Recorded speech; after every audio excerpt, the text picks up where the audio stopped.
Sanibona, welcome back to enye video ngiyabonga kakhulu bungenile. Thank you very much for uthando ne-support.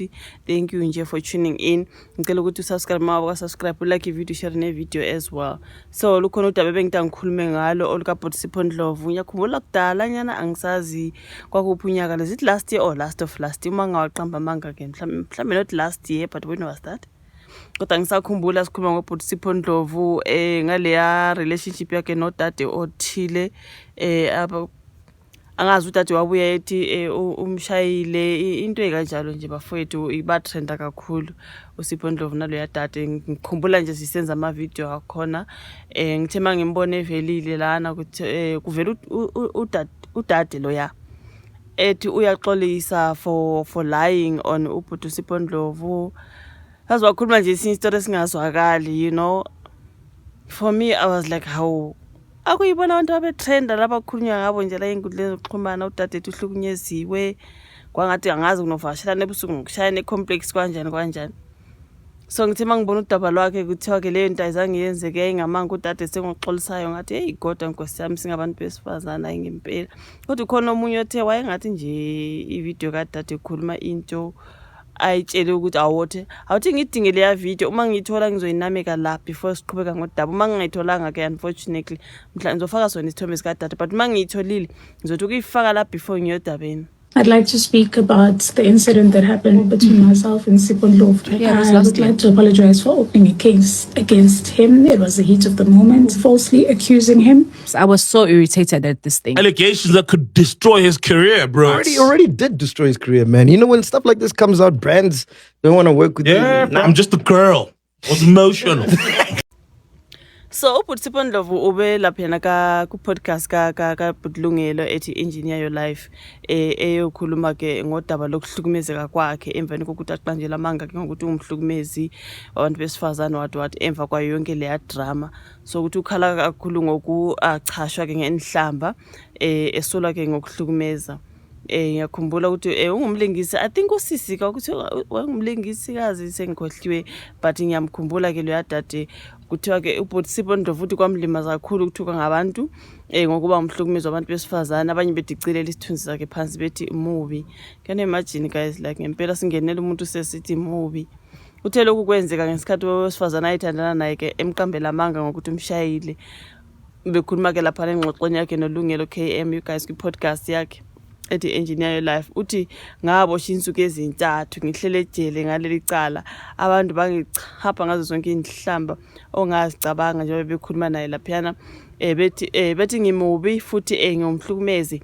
Isiteshi engasisebenzela ngaleso sikhathi kwathi uma sengibuye ejele izinto azibange zisafana nasokuqaleni ize kodwa ke babe khona abangesekayo izinto zaqhubeka ngasebenza. Uthe ngo2024 usiyophela ke sathatha isikhefu ekulingiseni naleso stage engangisebenza naso.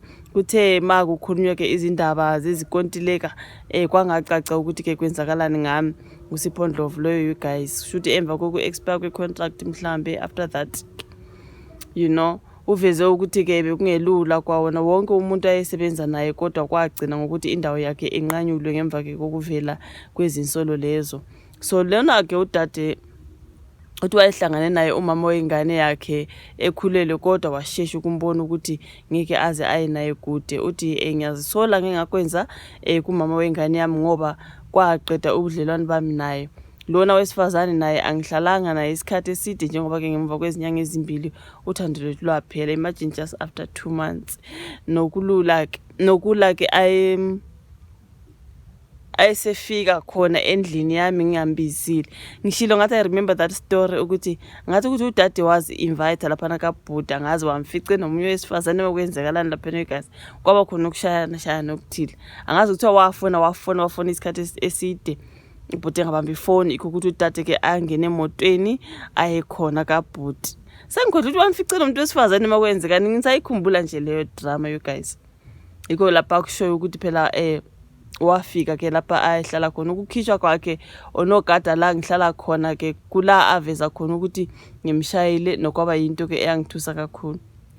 Yabona ngisasikhumbula lesi story sabo abantu baze bathi how girls usukuthi desperate kangakanani ukuthi ungazi ukuthi ufonele omunye wakho engabamba ifoni uzufone kumele le ndaba kaMihlali noloku ngani uthi ubona ukuthi lo muntu akabamba ama-calls uvela ukuthi unomuntu ithi ngiye khona iyabheda leyo nto bafethu iyabheda umuntu mekuziba nawe emzibe umuntu mephuma kuwe nawe uphuma kuye leyo ukuthi manje usuyongena emotweni uye khona uzi-invite khona ufica umuntu enomuntu vele kuyoliwa bafethu vele kuyoliwa kwayibona into enjalo.